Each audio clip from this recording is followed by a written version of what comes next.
Mibisita sa buhatan ni Gobernador Gwen Garcia si Hungarian Ambassador Titanila Toth ni adtong Hunyo 7. Kiniisi pagtapos sa iyang mga pagbisita sa mga lain-laing simbahan o guban pang opisyales dinhi sa Sugbo.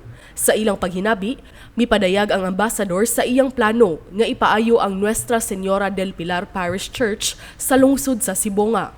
Gibutyag sa ambassador nga usa ka Hungarian nga pari nga na-assign sa Sugbo ang mihangyo kaniya nga tabangan ang Nuestra Señora del Pilar. Human ang atop ug ang painting sa kisame sa simbahan naguba. Human naigo ang Sibonga sa Super Typhoon Odette niadtong miaging Disyembre. Si Garcia mihangop sa maong inisyatiba sa ambassador tungod kay usasab sa mga priority program sa Sugbo ang pag-restore o pagpaayo o pagprotekta sa mga cultural heritage niini sama sa mga simbahan. Happy to release with you the work is going on, and Hungary is a Christian country. That's why you can count on us always if there's anything in need.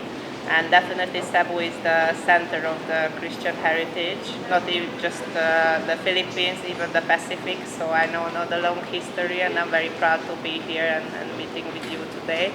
Ang Nuestra Señora del Pilar giila isip usa ka historical site sa National Historical Commission of the Philippines.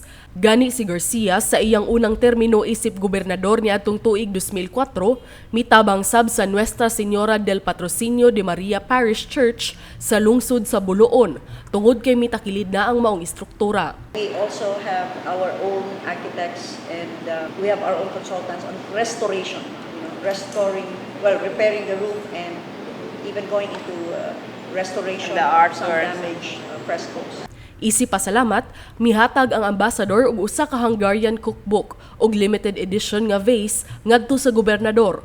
Og ang gobernador sab mihatag ngadto sa ambassador og tray sa mga lain-laing sugboanon nga produkto nga ginama sa mga Sugbo negosyo beneficiaries. Paula Mendoza, balita sa Sugbo.